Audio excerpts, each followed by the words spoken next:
Hello అండి. నమస్తే అండి అందరికీ.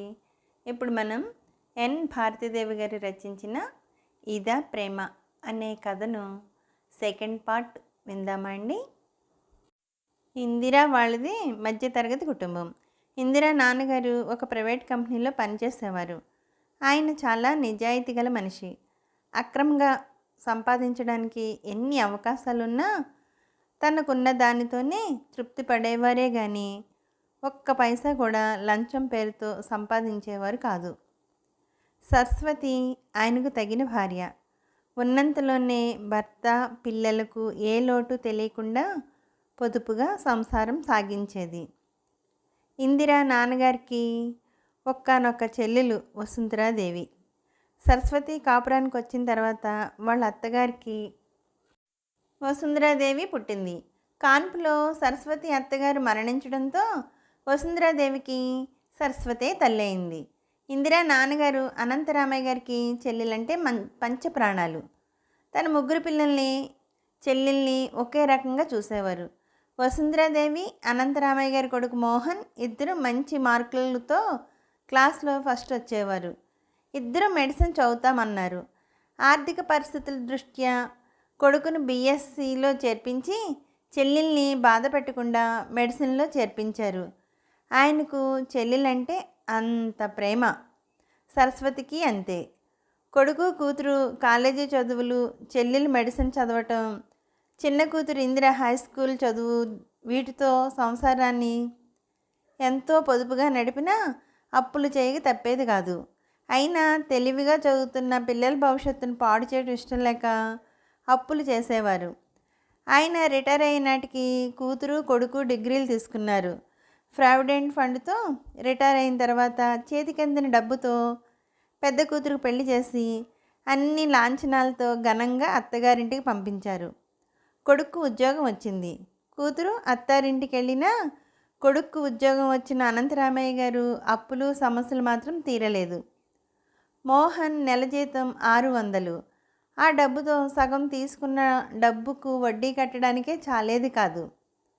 వసుంధరాదేవి చదువు ఇంకా పూర్తి కాలేదు. ఇందిర కాలేజీలో చేరింది. ఒకరోజు కాలేజీ నుంచి ఇంటికి వస్తున్న ఇందిర రోడ్డు మలుపు తిరిగే దగ్గర ఎదురుగా వస్తున్న లారీని తప్పించుకునే ప్రయత్నంలో కంగారుగా వెనకపై నుంచి వస్తున్న కారు కింద పడబోయింది. ఆ కారులో ఉన్నది శ్రీధర్. అతనే డ్రైవ్ చేస్తున్నాడు. భయంతో స్పృహ కోల్పోయింది ఇందిర. శ్రీధర్ ఆమె పడిపోకుండా పట్టుకొని ఆపాడు. అతని భుజం మీద వాలిపోయింది ఇందిర. కన్ను మూసి తెరిచేంతలో జరిగిపోయిన ఆ సంఘటన అతన్ని ఆశ్చర్యచకితుడిని చేసింది. ఆమెను 2 చేతులతో ఎత్తుకొని కారు బ్యాక్ సీట్లో పడుకోబెట్టాడు.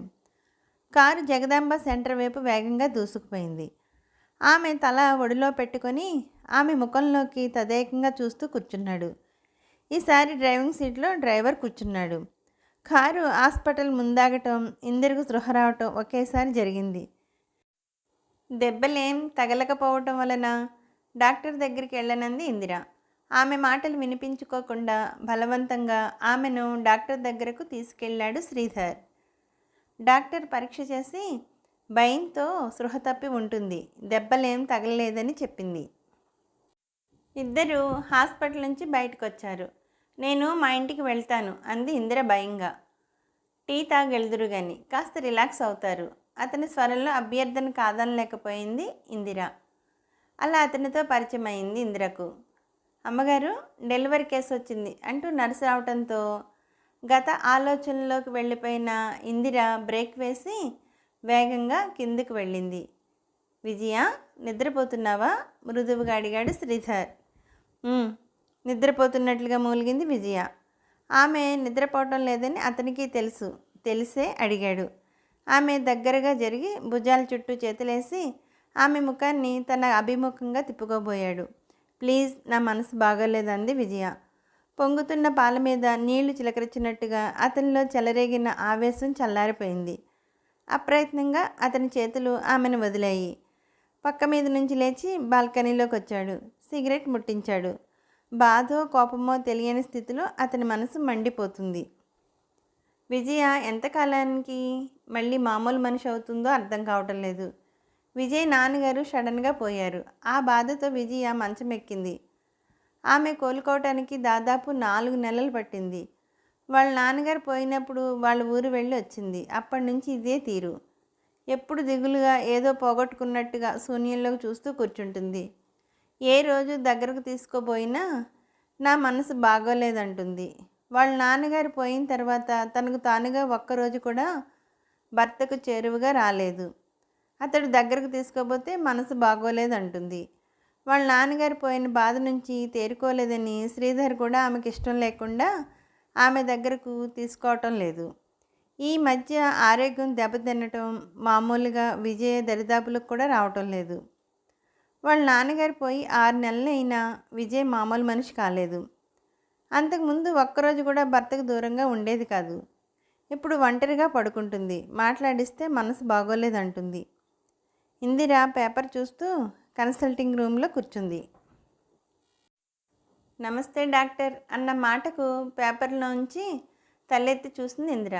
భార్యాభర్తలు కాబోలు గుమ్మం దగ్గర నిల్చున్నారు. రండి కూర్చోండి అంది ఇందిర పేపర్ మడిచి టేబుల్ మీద పెడుతూ. నా పేరు రాజేంద్ర, నా శ్రీమతి నిర్మల. అతను తనను తాను పరిచయం చేసుకున్నాడు. ఏమ్మా ఏంటి జబ్బు అని అడిగింది ఇందిర ఆ అమ్మాయిని ఉద్దేశించి. నిర్మల డాక్టరు ప్రశ్నకు ఏం సమాధానం చెప్పలేదు. ఏ అబార్షన్ చేయించుకోమంటే నిర్మల నా మాట వినటం లేదు, మీరైనా చెప్పండి డాక్టర్ అన్నాడు రాజేంద్ర. ఇందిరకు వాళ్ళిద్దరూ అసలు భార్యాభర్తలేనా అన్న అనుమానం వచ్చి, భార్యాభర్తలైతే అబార్షన్ చేయించుకోవాలని ఎందుకు అనుకుంటారు? మా బాబుకు 2వ సంవత్సరం, డెలివరీ కాలేకపోతే ఆపరేషన్ చేయాల్సి వచ్చింది. అది మా వారి భయం. మళ్ళీ డెలివరీకి కూడా ఆపరేషన్ చేయాల్సి వస్తుందేమన్న భయంతో నన్ను అబార్షన్ చేయించుకోమని రోజు ఒకటే గొడవ. ఎలాగో ఫ్యామిలీ ప్లానింగ్ ఆపరేషన్ చేయించుకోవాలనుకుంటున్నాను. ఈ ఒక్కసారికి నా మాట వినిపించుకోండి అంటే ఆయన వినకుండా నన్ను బలవంతంగా మీ దగ్గరికి తీసుకొచ్చారు. నాకు అబార్షన్ చేయించుకోవాలని లేదు డాక్టర్, నాకు పాప కావాలి అంది దిగులుగా నిర్మల. అమ్మాయిని చూస్తుంటే బాధ అనిపించింది ఇందిరకు. రాజేంద్ర గారు, మీరు కారణం లేకుండా భయపడుతున్నారు. నిర్మల 3 పిల్లల వరకు జన్మనివ్వచ్చు. రెండోసారికే ఎందుకంత కంగారు పడుతున్నారు? నిర్మలకు పాప కావాలంట. నా భయం మీకు అర్థం కావట్లేదు డాక్టర్. మీ ఫీజు ఎంతైనా ఇచ్చుకుంటాను. నిర్మల మళ్ళీ తల్లి కావటానికి వీలు లేదు. మేమిద్దరం ప్రేమించి పెళ్లి చేసుకున్నాం. మొదటిసారి నొప్పులతో నిర్మల బాధపడుతుంటే ఆత్మహత్య చేసుకుందాం అనుకున్నాను. ఆ బాధ చూడలేక ఎలాగో ఆపరేషన్ జరిగి గండం గడిచింది. ఆ రోజే నిర్ణయించుకున్నాను నిర్మలను మళ్ళీ తల్లిని చేయకూడదని. నా పొరపాటు మూలంగా నిర్మలకు మళ్ళీ ప్రెగ్నెంటు. ఈసారి ఏమవుతుందో ఏమో. నా నిర్మలకి ఏమైనా జరిగితే నేను బ్రతకలేను డాక్టర్. ఆమె ప్రసవ వేదన పడి ఆపరేషన్ చేయించుకోమని ఆ నరకం అంతా అనుభవించి మళ్ళీ తల్లి కాకపోతే ఏం? ఆరోగ్యంగా అందంగా ఉన్న బాబున్నాడు. ఆ బాబు చాలు మాకు. ప్లీజ్ డాక్టర్, నిర్మలకు నచ్చజెప్పి అబార్షన్ చేయించండి. 4 రోజుల్లోపే నేను పిల్లలు పుట్టకుండా ఆపరేషన్ చేయించుకుంటాను. అతను ఎంత బాధపడుతున్నాడో అతని మాటలు బట్టే అర్థమవుతుంది. భార్య కోసం అతడు పడుతున్న బాధ చూస్తుంటే అటువంటి మగాడికి భార్య కావటం కంటే ఆడదానికి ఇంకేం కావాలి అనిపించింది ఇందిరకు. ఇద్దరు చూడముచ్చడైన జంట అనుకుంది. రాజేంద్ర గారు, మీ నిర్మలకి ఏం భయం లేదు. పాపకు తల్లి కావాలని ఆమె ఎంత ఉబలాట పడుతుందో చూస్తూనే ఉన్నారుగా. భర్తగా ఆమె కోరిక తీర్చడం మీ బాధ్యత. నిర్మలకు నేను మందులు వాడతాను. మీ భార్యను బిడ్డను మీకు అప్పగించే బాధ్యత నాది. నేను ఏ అబార్షన్ చేయను. డాక్టర్ గారు చెప్తున్నారుగా, నా మాట వినండి. ఈ ఒక్కసారికి నా మాట వినండి. ఇంకెప్పుడు మీ మాటకి ఎదురు చెప్పను. పాప కావాలని నాకు ఎప్పటి నుంచో కోరిక. మొదటిసారి బాబు కాకుండా పాప పుట్టినట్టయితే ఈసారి మీరు చెప్పినట్టే అబార్షన్ చేయించుకునేదాన్ని అంది నిర్మల నీళ్లు నిండిన కళ్ళతో. భార్య కళ్ళ నీళ్లు చూడగానే రాజేంద్ర మనసు కరిగిపోయింది. సరే నీ ఇష్టం అన్నాడు. ఆ మాటలతో నిర్మల కళ్ళల్లో కోటి పున్నమ్మల కాంతి కనిపించింది. నిర్మలను పరీక్ష చేసి మందులు వ్రాసింది ఇందిర. కృతజ్ఞతతో నమస్కరించి వెళ్ళిపోతున్న ఆ జంట వైపు తదేకంగా చూసింది కిటికీలోంచి. రాజేంద్ర నిర్మలను ఎంతగా ప్రేమిస్తున్నాడో అంతకు 1000 రెట్లు ఎక్కువగా శ్రీధర్ నన్ను ప్రేమించేవాడు. కుర్చీలో వెనక్కు వాలి కళ్ళు మూసుకున్న ఇందిర కళ్ళల్లో గతం తాలూకా జ్ఞాపకాలు కదలాడాయి. అలా జరిగిన పరిచయం 2 వారాలకు స్నేహంగా మారింది. శ్రీధర్ది విజయవాడ. తల్లిదండ్రులకు ఒక్కడే కొడుకు. విజయవాడలో వాళ్లకు స్వంత ఫ్యాక్టరీ ఉంది. డిగ్రీ తీసుకున్న శ్రీధర్ విశాఖపట్నం మేనమామ గారింటికి వచ్చాడు. వారం రోజులు ఉండి వెళ్దామని. వారం రోజులు ఉండి వెళ్దామని వచ్చిన అతను ఇందిరా పరిచయం కావటంతో 2 వారాలైనా వెళ్ళలేకపోయాడు. శ్రీధర్ మేనమామ విశాఖపట్నంలో వ్యాపారం చేస్తున్నాడు. రోగి కోరింది డాక్టర్ కోరింది ఒకటే అన్నట్టుగా వ్యాపార విషయాలు తెలుసుకుందువు కానీ విజయవాడ వెళ్ళి ఏం చేస్తావు? స్నేహితులతో కలిసి సినిమా హాల్స్ చుట్టూ తిరగడమేగా, ఇక్కడే ఉండు అని వాళ్ళ మావయ్య బలవంతం చేయడంతో వెళ్తా నన్ను అనకుండా ఉండిపోయాడు. పగలంతా వాళ్ళ మావయ్యతో కలిసి వ్యాపార విషయాలు చూసేవాడు. సాయంత్రం 5 గంటలు కావటం ఆలస్యం చేయకుండా ఇందిర కోసం పరిగెత్తుకొచ్చేవాడు. పగలు ఇందిర కాలేజీలో ఉంటుంది. ఆమెను కలుసుకోవడానికి ఎలాగో వీలు ఉండేది కాదు. అందుకని బుద్ధిగా వాళ్ళ మావయ్యతో కలిసి ఆఫీస్ రూమ్లో కూర్చునేవాడు. ఇందిర కాలేజ్ అయిపోగానే అతని కోసం ఎదురు చూస్తూ పార్కులోనో బీచ్లోనో కూర్చుంటుంది. ఇద్దరూ కలిసి 1 గంట సేపు కబుర్లు చెప్పుకోవటం వాళ్ళ దినచర్యలో ఒక భాగమైంది. మరో 4 వారాలు గడిచేసరికి ఇరువురి మధ్య ఉన్న స్నేహం ప్రేమగా మారింది. ఇందిర సున్నితమైన మనసు కలది, ఆవేశం ఎక్కువ. అందుకు పూర్తిగా విరుద్ధం శ్రీధర్. ఏ విషయాన్నైనా సీరియస్గా తీసుకోడు. శ్రీధర్ ఇందిర బీచ్లో కూర్చున్నారు. అందమైన ఆమె ముఖంలో విషాద ఛాయలు అలుముకున్నాయి. ఇందు, ఎందుకంత బాధపడుతున్నావు? ఆల్చిప్పలాంటి కళ్ళు విప్పార్చుకొని అతని వైపు చూస్తూ సంతోషించమంటారా? మీరు ఊరెళ్తున్నందుకు అంది ఇందిర రాని నవ్వు నవ్వుతూ. అమ్మతో వారం రోజుల నుండి వస్తానని చెప్పాను. 10 వారాలు దాటిపోయింది. అమ్మ రోజుకు 2 సార్లు ఫోన్ చేస్తుంది, వెంటనే బయలుదేరి రమ్మని. మా అమ్మగారు జబ్బు మనిషి, ప్రతి చిన్న విషయానికి కంగారు పడుతుంది. ఒక్క కొడుకుని కావటం వల్లనేమో నేను వారం రోజులు కనపడకపోతే చాలు మా అమ్మకు పిచ్చెక్కిపోతుంది. నేను వెళ్ళి మళ్ళీ వెంటనే వచ్చేస్తాను. శ్రీధర్ వెళ్తానంటే ఆమె మనసు అనిర్వచనీయమైన బాధతో మెలిదిరిగిపోయింది. అతనితో ఎన్నెన్నో చెప్పాలి, ఏవేవో అడగాలనుకున్న మనసు మోగపోయింది. ఎందుకో నా మనసు ఎందుకు ఇలా స్పందిస్తుంది? ఈ స్పందనలో ఎంత విషాదం! ఆ విషాదంలో వియోగంలో చెలరేగే భావాలు మనసును ఒడిసిపడుతున్నాయి. ఏమిటి చిత్రం? ప్రేమలో ఇంత మహత్తర శక్తి ఉందా? మళ్ళీ వారం రోజుల్లో వచ్చేస్తాను. వారం రోజుల అంది భయంగా ఇందిర. ఇందు మొదటిసారిగా ఏకవచనంతో పిలిచిన అతని అనురాగపూరితమైన పిలుపుకు ఇందిర మనసు మయూరమైంది. చెక్కిళ్లలో మందారాలు పూసాయి. కళ్ళెత్తి అతని వైపు చూడలేకపోయింది. ఆమె మనసులోని భావం అర్థమైన తర్వాత తనలో తను చిన్నగా నవ్వుకున్నాడు అతను. కోరకుండానే వరాలు ఇవ్వడానికి దేవత ప్రత్యక్షమైనట్టుగా ఉంది అతనికి. ఆమె చేతిని తన చేతిలోకి తీసుకుని మృదువుగా నిమురుతూ, my sweet heart, I love you అన్నాడు చిన్నగా.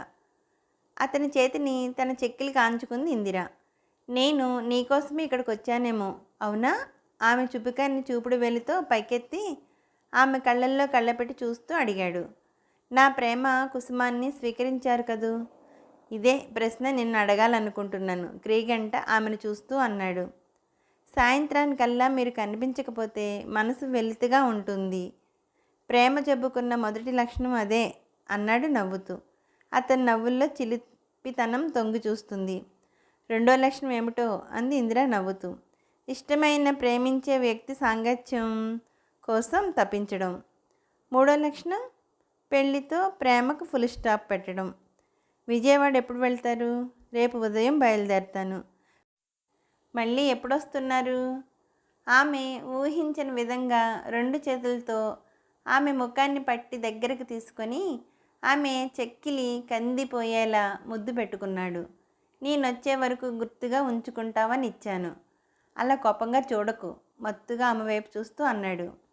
అతని మాటలకి ఆమె కోపం ఎగిరిపోయింది. అతని ముఖభంగిమకు నవ్వు ఆపుకోలేకపోయింది. విజయ, ఎంతకాలం ఇలా పోయిన మీ నాన్నగారి కోసం బాధపడుతూ నన్ను బాధపెడతావు? బెడ్రూమ్లో సోఫాలో కూర్చొని సిగరెట్ ముట్టిస్తూ అన్నాడు. ఆ ప్రశ్న ఎంత సౌమ్యంగా అడగాలనుకున్నా అతని నోటి నుంచి కటువుగానే వచ్చింది. విజయ కిటికీలోంచి బయటికి చూస్తూ కిటికీ ఎదురుగా కూర్చుంది. భార్యాభర్తల అనుబంధం 2 చక్రాల బండి లాంటిది. ఏ చక్రం సరైన దారిలో తిరగకపోయినా బండి స్థిరంగా నడవదు. విజయ్ నుండి సమాధానం లేదు. ఈ ప్రపంచంలో పుట్టిన ప్రతి మనిషి ఏదో రోజు పోతూనే ఉంటారు. వారాలు నెలలు గడిచిపోయినా పోయిన వాళ్ళని తలుచుకుంటూ ఎన్నాళ్ళు ఇలా? మీ నాన్నగారు పోయి కొన్ని నెలలైంది. పొంగి వస్తున్న కోపాన్ని అదుపులో పెట్టుకుంటూ అన్నాడు శ్రీధర్. ఉక్రోషంతో విజయ కళ్ళల్లో నీళ్లు తిరిగాయి. ఎందుకా ఏడుపు? ఏడ్చేవాళ్ళంటే నాకు అసహ్యం అంటూ విసురుగా బయటికి వెళ్ళిపోయాడు శ్రీధర్. విజయ ఏడుస్తూ పడుకుంది. చాలా రాత్రి గడిచిపోయింది.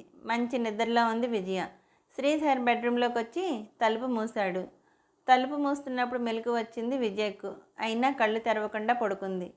శ్రీధర్ లైట్ వేశాడు. తాపీగా బట్టలు మార్చుకొని లుంగీ కట్టుకున్నాడు. గదంతా విస్కీ వాసనతో నిండిపోతూ ఉంది. ఎక్కువగా తాగొచ్చాడని అర్థం చేసుకుంది విజయ. లైట్ ఆర్పి మంచం మీదకు వాలాడు శ్రీధర్. 10 నిమిషాలు గడిచాయి. తనను ఈ రాత్రికి భర్త లేవకుండా ఉంటే బాగుండు అనుకుంది. శ్రీధర్ ఆమె భుజాన్ని పట్టుకొని తన వైపు తిప్పుకున్నాడు. అతడి ముఖం చెరువవగానే గుప్పుమని విస్కీ వాసన విజయ ముఖానికి తగిలింది. వెంటనే లేచి కూర్చుంది.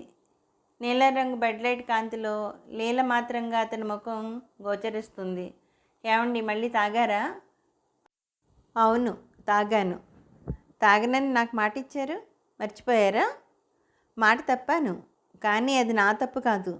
ఒకసారి మర్చిపోయిన అలవాటుకు ఈరోజు మళ్ళీ నన్ను బానిసం చేశావు. నేనేం చేశాను? ఇంతకంటే ఏం చేయాలి? ఇష్టంగా భార్యను దగ్గరకు తీసుకుపోయే సమయంలో ఆ భార్య అయిష్టంగా ముఖం తిప్పుకుంటే ఆ మగాడి మనసు ఎంత బాధపడుతుందో తెలుసా? భార్యాభర్తల అనుబంధం సెక్స్కే పరిమితమా? మరి మనిషి బ్రతికేది కేవలం తిండికేనా? అవును, మనిషి బ్రతకాలంటే తిండి కావాలి కదా. ఇది అంతే, మగాడికి సెక్స్ కావాలి. చెప్పానుగా నాకు ఆరోగ్యం బాగోలేదని. విజయ, నువ్వేది చెప్పినా నమ్మటానికి నువ్వు ఊహించుకున్నంత అమాయకుడిని కాను నేను. నిన్ను గురించి నీకంటే ఎక్కువగా నాకే తెలుసు. ఎందుకు ఇలా మారిపోయావు? నిజం చెప్పు. ఆరోగ్యం బాగోలేకనే నువ్వు నాకు దూరంగా ఉంటున్నావా? ఒక్కసారి గతాన్ని గుర్తు తెచ్చుకో. వారం రోజులు నీకు జ్వరం తగ్గకపోయేసరికి హాస్పిటల్లో అడ్మిట్ చేశాను. ఆ ఒక్క రాత్రి హాస్పిటల్లో ఉండడానికి ఎంత గొడవ చేసావు?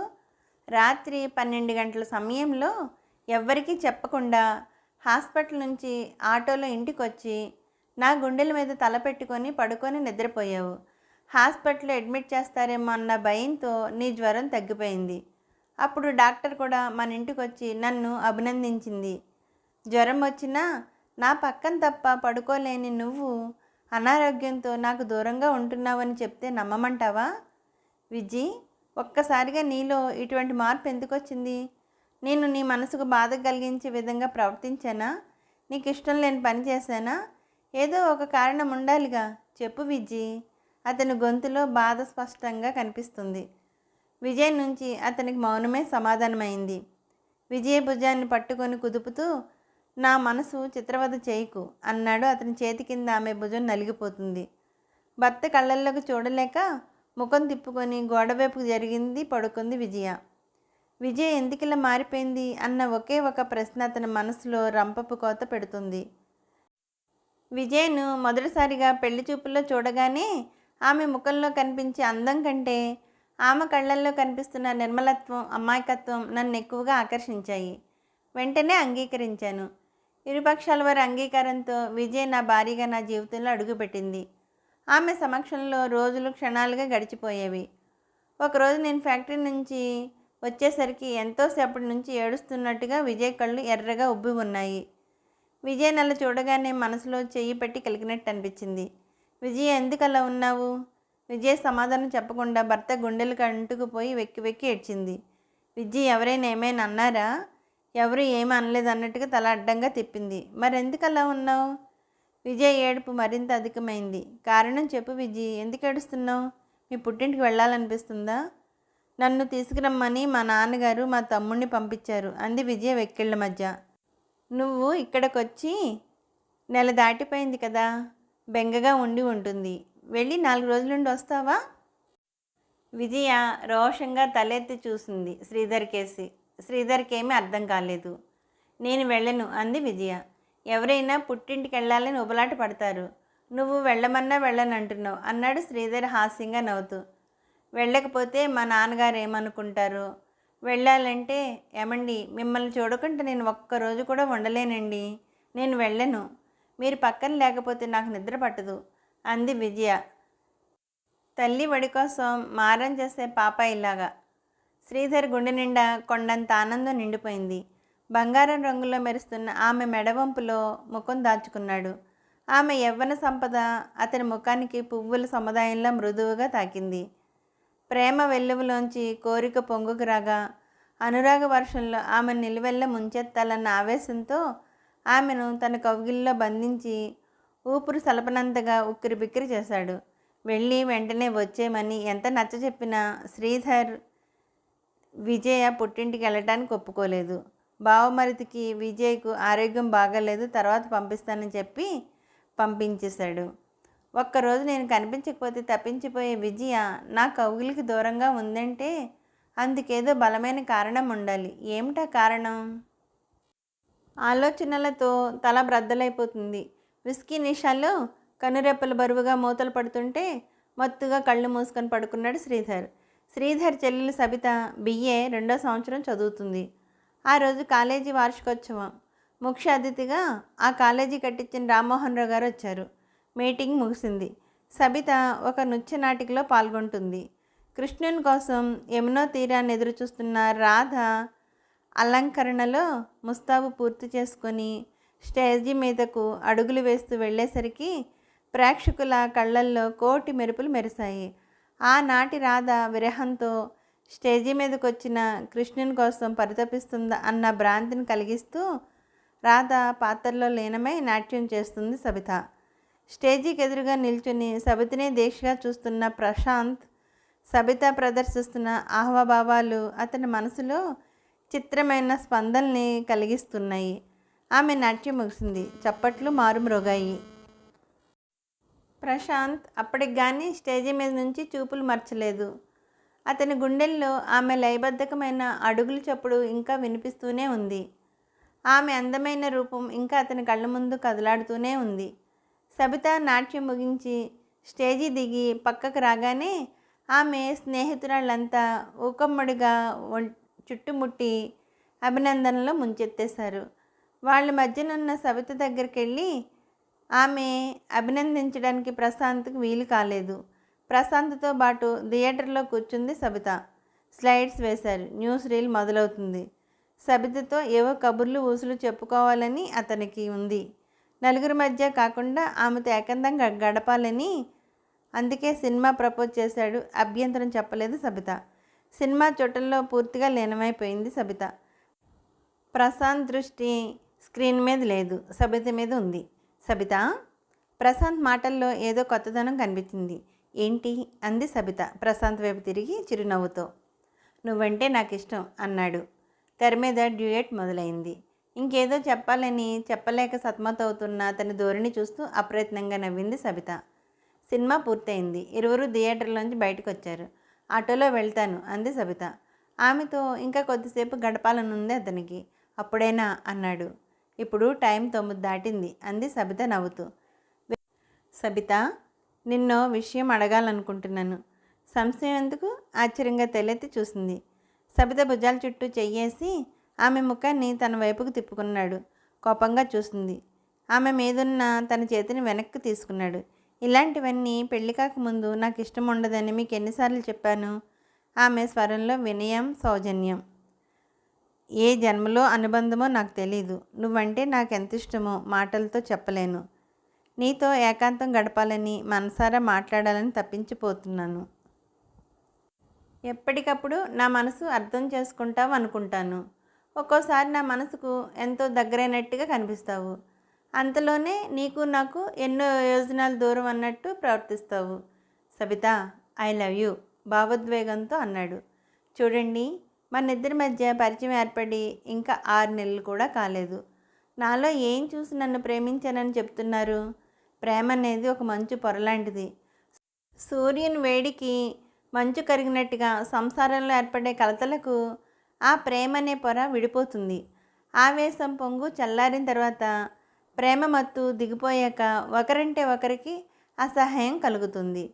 ఎన్నో ఏళ్లుగా కాపురం చేస్తున్న భార్యాభర్తలే ఒకరిని ఒకరు అర్థం చేసుకోలేకపోతున్నారు. ఈ కొద్ది పరిచయంలోనే మీరు నన్ను ఏం అర్థం చేసుకున్నారు? ప్రేమ మీదున్న తేలికభావం విని సబిత మాటలకు బిత్తరపోయాడు ప్రశాంత్. మనసులో బాధ కలుక్కుమంది. ఆమె పట్ల నా మనసులో పొంగి పొర్లే ప్రేమను ఆమెకెలా తెలపను? ఎలా చెప్తే ఆమె నా మనసు అర్థం చేసుకుంటుంది? సబిత మాటలకు మళ్ళీ ప్రేమ అనే పదం ఎత్తాలంటే భయంగా ఉంది. ప్రేమను గురించి నీకు తేలికైన అభిప్రాయం ఉన్నా నా మీద మాత్రం అటువంటి అభిప్రాయాన్ని ఏర్పరచుకోవద్దు. నీకు ఇష్టమైతే వెంటనే మీ వాళ్ళతో మాట్లాడి మన పెళ్ళికి ముహూర్తం పెట్టిస్తాను. ఆటో కోసం చూస్తూ నిల్చున్నారు ఇద్దరు. ఆటో వస్తున్న జాడ కనిపించలేదు. వెన్నెలలో పాలరాతి బొమ్మలా నిల్చున్న సబితను చూస్తుంటే ముద్దు పెట్టుకోవాలనిపించింది.